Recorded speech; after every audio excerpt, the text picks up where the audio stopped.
Écoutez, j'ai écouté ça avec beaucoup d'intérêt. Là, on est en train de discuter un petit peu plus dans le détail, donc je vais aussi y retourner pour apprendre sans doute un certain nombre de choses.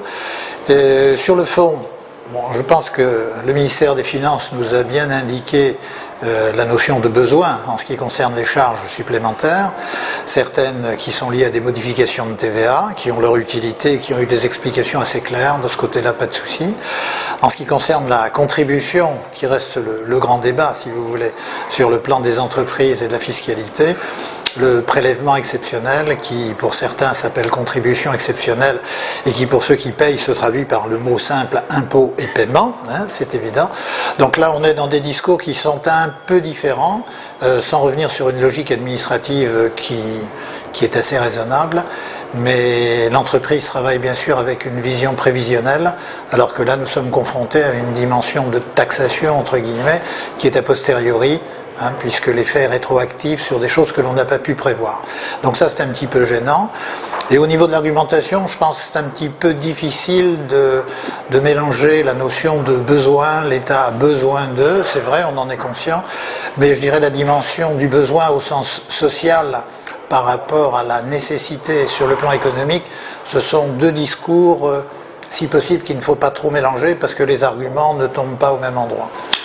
Je pense qu'il y a certainement d'autres solutions qui auraient pu être prises en compte avec la dimension de besoin, qui auraient pu se traiter avec d'autres outils, en particulier le fait de faire un emprunt de devise, par exemple, spécifique, qui aurait pu s'appliquer de façon semi-volontaire ou volontaire auprès de toutes les sociétés étrangères qui travaillent en Tunisie.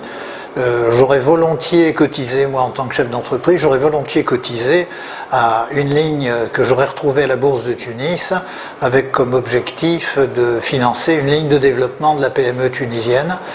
J'y aurais trouvé une logique économique entre l'investissement que je faisais, même si je n'ai le droit d'en sortir que 5 ans après, et puis la réalité de l'objet, c'est-à-dire aider la PME tunisienne à se développer.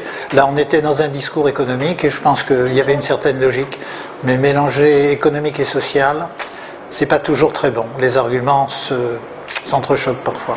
Et il y a sans doute d'autres solutions qu'on peut creuser, qui ont été mises en place dans d'autres pays. Bon, si on élimine la loi de finances, il n'y a pas de difficulté particulière, même si c'est le surajout et le cumul, effectivement, des taxes et impôts dits exceptionnels. Ceci étant, la difficulté, eh bien, c'est pour nous de nous insérer dans une économie qui n'est pas une économie en crise, mais qui est une nouvelle économie. La Tunisie va rentrer dans un cycle, est déjà rentrée, mais va rentrer dans un cycle qui est nouveau en ce qui concerne l'économie, et qui n'est pas très encourageant. Si vous voulez, là on parle de taxes supplémentaires et on entend des divergences fortes entre le patronat et le syndicat.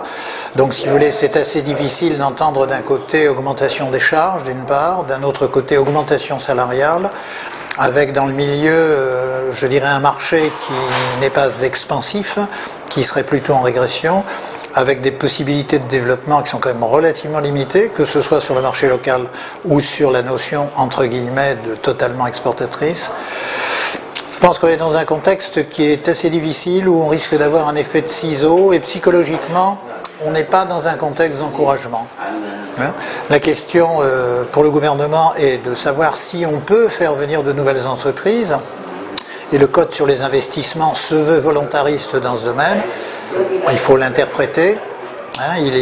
Moi qui ai travaillé à l'API il y a une trentaine d'années, je vous dirais que lorsque j'y étais, il y avait 6 ou 7 pays dans le monde qui avaient un code d'investissement. Et donc de ce fait, il y avait une focalisation sur le pays. Aujourd'hui, que le code soit bon ou mauvais, il se trouve qu'il y a plus de 60 sociétés dans le monde qui ont des codes d'investissement significatifs pour encourager l'entreprise étrangère à s'y implanter. Donc l'effet de communication et l'effet de grossiste de propositions est quand même tout à fait différent. Alors aujourd'hui, bien sûr, il faut les faire venir, mais il faut peut-être aussi s'interroger sur le fait qu'il faut aider celles qui restent à ce qu'elles restent. Et ça, je pense que c'est une dimension importante.